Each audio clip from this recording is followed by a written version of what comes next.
PM की तरफ से उठाए जाएंगे योजनाओं के लोकार्पण और शिलान्यास के जरिए। इसी बीच एक और बड़ी खबर अपने दर्शकों को बता दें। एक तरफ राहुल गांधी की भारत जोड़ो न्याय यात्रा चल रही है, तो वहीं दूसरी तरफ राहुल गांधी आज सुल्तानपुर कोर्ट में पेश उन्हें होना है। आपको बता दें कि साल 2018 में केंद्रीय गृह मंत्री अमित शाह के खिलाफ अपमानजनक टिप्पणी के मामले में राहुल गांधी की ये पेशी है सुल्तानपुर की एमपी एमएलए कोर्ट में।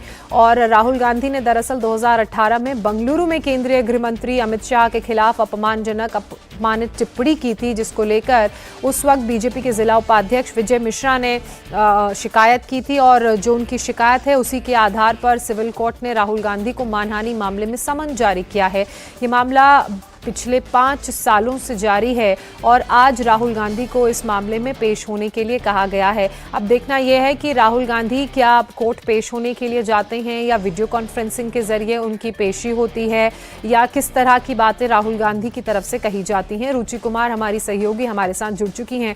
रुचि, सबसे पहले तो ये बताइए कि आपके पास क्या जानकारी है, क्या इस मामले में राहुल गांधी पेश हो सकते हैं वीडियो कॉन्फ्रेंसिंग के जरिए, क्योंकि बताया जा रहा है कि वो अभी उत्तर प्रदेश में ही हैं, तो ऐसे में फिजिकली क्या पहुंचना कोर्ट में संभव हो पाएगा उनके लिए?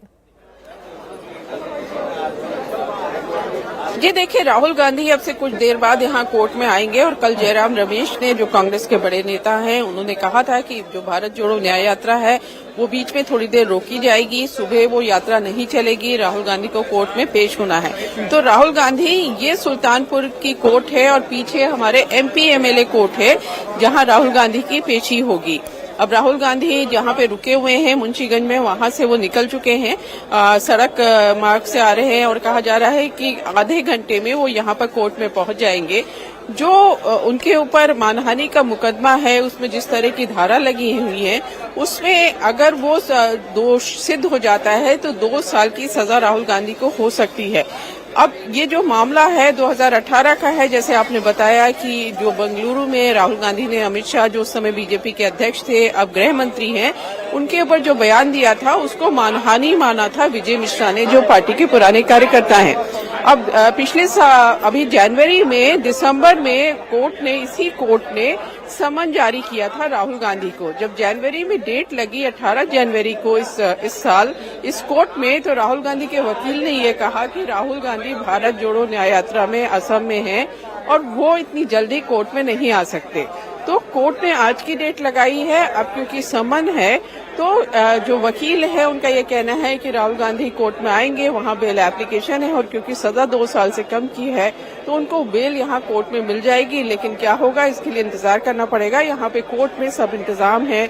बाहर जो गेट है वहाँ सिक्योरिटी जबरदस्त लगी है।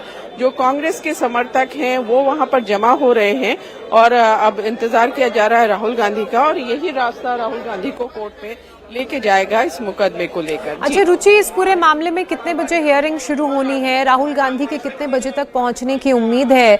और अगर कोर्ट परिसर में सुरक्षा के लिहाज से हम इंतजामों को देखें, चूंकि राहुल गांधी के समर्थकों के पहुंचने की बात आपने कही है, तो क्या किए गए हैं सुरक्षा के इंतजाम?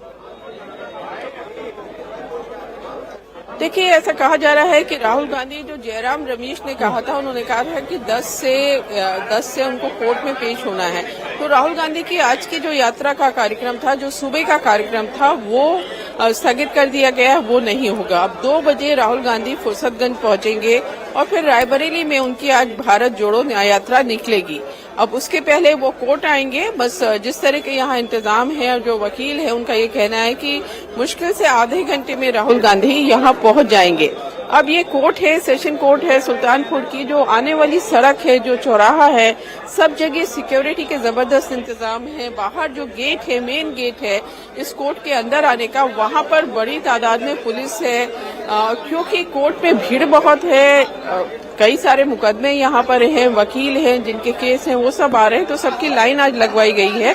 जो मेन गेट है वो बंद कर दिया गया है और राहुल गांधी यहाँ पर आएंगे, इसलिए यहाँ अंदर भी पुलिस के इंतजाम किए गए हैं। तो आप कह सकती हैं कि कड़ी सुरक्षा है, कांग्रेस के समर्थक भी, लेकिन वो कोर्ट के बाहर है, सड़क पर हैं, तो सिक्योरिटी के जबरदस्त इंतजाम है। और ये मानिए कि अब से कुछ आधे घंटे के बाद राहुल गांधी यहाँ पर अदालत में पेश होंगे और जो उनका समन है उसमें उनकी कोर्ट में पेशी होना जरूरी है, क्योंकि यह वारंट है कोर्ट की तरफ से। तो आज राहुल गांधी ने यहाँ कोर्ट में आएंगे। अब कोर्ट क्या फैसला करता है देखना होगा, लेकिन जैसे मैंने बताया कि कानून के जानकार ये कह रहे हैं कि क्योंकि जो धाराएं लगी हैं उसमें 2 साल की सजा है, तो क्योंकि समन है तो राहुल गांधी ने बेल एप्लीकेशन डाली है, उनको इस मामले में बेल हो जाएगी। चलिए रुचि, राहुल गांधी की अगर बात की जाए तो ये कोई पहला मामला नहीं है इस तरह का जो उन पर लगा हो। इससे पहले भी चाहे बिहार की कोर्ट की बात की जाए, गुजरात की कोर्ट की बात की जाए, इस तरह के समन्स उन्हें जारी किए गए हैं। एक मामले में तो जो मोदी सरनेम से जुड़ा हुआ था, जब उन्हें कोर्ट की तरफ से फैसला आया और उन्हें दोषी पाया गया तो उनकी संसद की सदस्यता तक चली गई। तो ऐसे में कहीं ना कहीं Rahul Gandhi and team prepare होकर तो आएंगे, लेकिन अगर उत्तर प्रदेश के लिहाज से हम चीजों को समझें तो ये कितना बड़ा झटका होगा। एक झटका तो गठबंधन के रूप में सीट शेयरिंग के फॉर्मूले को लेकर उन्हें मिल ही रहा है। देखिए, क्योंकि कोर्ट में जो भी केस होता है वो काफी लंबा चलता है, तो अब आप समझ सकते हैं कि 2018 में राहुल गांधी ने बेंगलुरु में ये बयान दिया था और तब यहाँ पर केस हुआ था, और आज 2024 है, तो अभी तक समन अब जारी हुआ है 2023 दिसंबर में, और राहुल गांधी इस कोर्ट में नहीं आए हैं। आज वो राहुल गांधी इस कोर्ट में आएंगे तो लंबी प्रक्रिया चलती है, कोर्ट में बयान होते हैं, तो बहुत जो सजा सुनाने में थोड़ा वक्त लगता है, बयान होते हैं तो वो तो लंबा टाइम लगेगा। ऐसा कहा जा रहा है कि आज कुछ कोर्ट की तरफ से कोई राहुल गांधी के खिलाफ या इस जो केस है इस पर फैसला सुना दिया जाएगा, ऐसा होना मुश्किल लगता है, ऐसे यहाँ कानून के जानकार कह रहे हैं। लेकिन अब आप सोचिए कि भारत जोड़ो न्याय यात्रा निकल रही है, जो आज का सुबह का प्रोग्राम था वो राहुल गांधी को इस केस की वजह से अपना कैंसिल करना पड़ा है, वो सुबह की यात्रा में शामिल नहीं हो पा रहे हैं। अब जाएंगे वो फुर्सतगंज से, उनकी यात्रा 2 बजे शुरू होगी। पूरा जो माहौल है जब से वो उत्तर प्रदेश में एंटर हुए हैं उसके पहले ही जो इंडिया गठबंधन के एक साथी थे जयंत चौधरी, वो एक तरह से अभी ऐलान औपचारिक नहीं हुआ है, लेकिन ये तय माना जा रहा है कि वो एनडीए में जा रहे हैं, बीजेपी के साथ जा रहे हैं। तो एक पहला झटका तो इंडिया गठबंधन को यहाँ पर वही लगा कि जब जयंत चौधरी ने साथ छोड़ दिया। अब उसके बाद समाजवादी पार्टी से सीट जो अलायंस की बात है वो नहीं हो पा रहा है।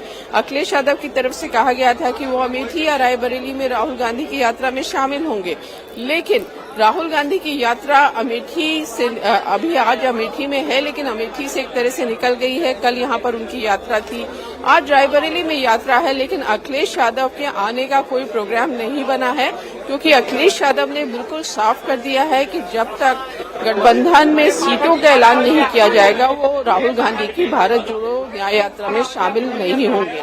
अब दोनों पार्टीज के बीच में पेच फंसा है। समाजवादी पार्टी ने 17 सीट्स की लिस्ट कांग्रेस को भेज दी है।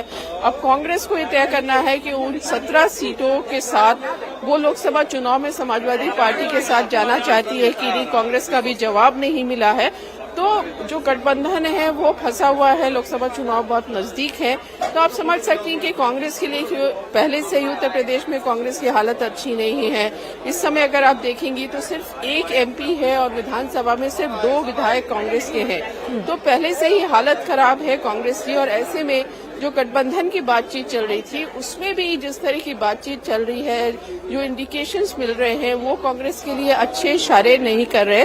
तो राहुल गांधी की जो यात्रा निकल रही है, यात्रा भले निकल रही हो, लेकिन अगर आप लोकसभा चुनाव से उसको जोड़ के देखेंगी तो लोकसभा चुनाव में यूपी में कांग्रेस का कुछ माहौल बनेगा ऐसा मुश्किल लगता है। बिल्कुल रुचि, और चूंकि बातचीत की आपने चर्चा की, उसका जिक्र किया, तो खबरें तो यहाँ तक आ रही हैं कि कल भी एक दौर की बातचीत हुई थी जिसमें कुछ सीटों को लेकर पेंच फंस गया है। बलिया, बिजनौर, मुरादाबाद वो सीटें बताई जा रही हैं। हालांकि अखिलेश यादव की तरफ से स्पष्ट कह दिया गया है कि जब तक सीट शेयरिंग और सीटों कहाँ से उम्मीदवार कौन उतारा जाएगा उसको लेकर कांग्रेस और सपा के बीच क्लैरिटी नहीं होती है, तब तक वो किसी भी तरह की यात्रा का हिस्सा नहीं होंगे। अमेठी में उन्होंने यात्रा में शामिल होना था, लेकिन पेच वही सीटों को लेकर फंस गया। फिर कई बात कही जा रही थी कि रायबरेली में जो यात्रा जब पहुंचेगी तब वो उसका हिस्सा हो सकते हैं, लेकिन अब जो संकेत मिल रहे हैं, जो खबरें सामने आ रही हैं, वो ये कि वो रायबरेली वाली यात्रा का भी हिस्सा नहीं होंगे। जी हाँ, देखिए, क्योंकि समाजवादी पार्टी की अगर आप बात करेंगी तो समाजवादी पार्टी का कहना है कि कांग्रेस को ये समझना चाहिए कि उत्तर प्रदेश में उसके पास जमीन नहीं है, उसके पास बूथ का कार्यकर्ता नहीं है। बहुत सारे जिले हैं जहां पर उनका जिला अध्यक्ष कांग्रेस का अभी नहीं अपॉइंट हुआ है। तो पार्टी की हालत उत्तर प्रदेश में खस्ता है। 1989 से उत्तर प्रदेश में कांग्रेस सत्ता से बाहर है। अब उसको ये बात समझनी चाहिए, लेकिन समाजवादी पार्टी कह रही है कि कई दौर की बातचीत टिकट बंटवारे को लेकर हो चुकी है, सीटों पे कौन किस पे लड़ेगा इस पे बात हो चुकी है। लेकिन कांग्रेस चाहती है कि वो समाजवादी पार्टी से कांग्रेस के नेता कह रहे हैं कि वो राष्ट्रीय पार्टी है और इसलिए वो चाहती है कि उत्तर प्रदेश के हर इलाके में उसका प्रतिनिधि जरूर हो, उसका झंडा लेकर चुनाव लड़ने वाला जरूर हो। अब कांग्रेस ये कह रही है कि उत्तर प्रदेश की अगर आप बात करेंगी तो यहाँ 18 मंडल है, तो हर 18 मंडल में कांग्रेस कम से कम एक और कुछ मंडल में उससे ज्यादा सीट मांग रही है। अब कांग्रेस कह रही है कि 2009 में जो 21 एमपी कांग्रेस के जीते थे उत्तर प्रदेश में, वो 21 सीट चाहिए। उसके अलावा लखनऊ सीट चाहिए, वाराणसी चाहिए, बलिया चाहिए, मुरादाबाद चाहिए, मेरठ चाहिए, बिजनौर चाहिए, जो समाजवादी पार्टी देने को तैयार नहीं है।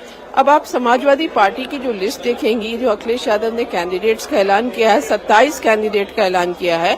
कल जो दूसरी लिस्ट आई है उसमें 3 ऐसी सीट्स हैं जो 2009 में कांग्रेस ने जीती थी, जिसपे कांग्रेस दावा कर रही थी। प्रतापगढ़ है, बहराइच है, गोंडा है।